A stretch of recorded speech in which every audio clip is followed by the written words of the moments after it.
اور شاید اسی جنگ کے بعد آپ امیر المومنین حضرت علی ابن ابی طالب علیہ السلام کے ساتھ کوفہ میں ہی مقیم ہوئے۔ جنگ صفین میں بھی آپ نے امیر المومنین حضرت علی ابن ابی طالب علیہ السلام کا ساتھ دیا اور قریش، اسد اور کنانہ جیسے قبائل کی سرداری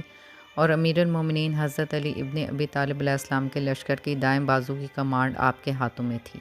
اسی جنگ میں انہوں نے قریش اور انصار کے بعض دیگر افراد کے ساتھ عمرو بن عاص پر حملہ کیا۔ حکمیت کے واقعے میں امیر المومنین حضرت علی ابن ابی طالب علیہ السلام کی طرف سے اسے قبول کرنے کی علت کو امام علی علیہ السلام نے عبداللہ بن جعفر جیسے افراد کا زندہ رہنا قرار دیا ہے۔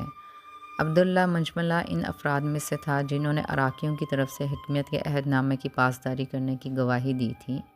امیر المومنین حضرت علی ابن ابی طالب علیہ السلام نے عبداللہ بن جعفر کی تجویز پر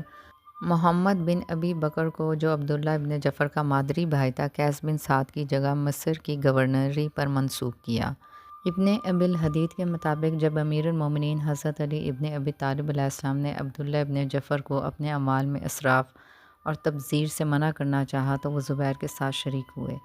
یوں امیر المومنین حضرت علی ابن ابی طالب علیہ السلام نے اس کے بعد انہیں منع نہیں فرمایا۔ معاویہ کے دور حکومت میں معاویہ کے برسر اقتدار آنے کے بعد عبداللہ ابن جعفر نے دمشق میں معاویہ کے دربار کے ساتھ رابطہ قائم کیا اور قریش کے دیگر کئی افراد کے ساتھ معاویہ کے ہاں چلا گیا، جہاں معاویہ نے انہیں سالانہ 10 لاکھ درہم وظیفہ مقرر کیا۔ جب یزید کی حکومت آئی تو اس نے اس رقم کی مقدار کو 2 برابر یعنی 20 لاکھ درہم کر دیا، لیکن ان کی حالت یہ تھی کہ معاویہ اور یزید کی طرف سے اتنے بذل و بخشش کے باوجود سال پورا ہونے سے پہلے انہیں تمام فقراء میں تقسیم کر دیتے تھے، بلکہ سال کے آخر تک خود مقروض بھی ہو جاتے تھے۔ معاویہ نے انہیں بنی ہاشم کا سردار لقب دیا، لیکن عبداللہ ابن جعفر اس لقب کو صرف اور صرف حسنین شریف علیہ السلام کے ساتھ مختص جانتے تھے۔ بعض مورخین کا خیال ہے کہ معاویہ کی طرف سے عبداللہ ابن جعفر کا اتنی عزت و احترام کی وجہ یا دوسرے قبائل کے بزرگان اور سرداروں کو اپنی طرف مائل کرنے کے لیے تھا،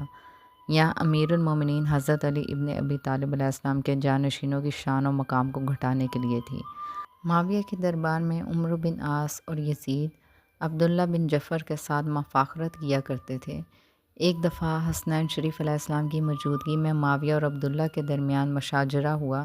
اس موقع پر عبداللہ نے امیر المومنین حضرت علی ابن ابی طالب علیہ السلام اور ان کے خاندان کی فضیلت بیان کی۔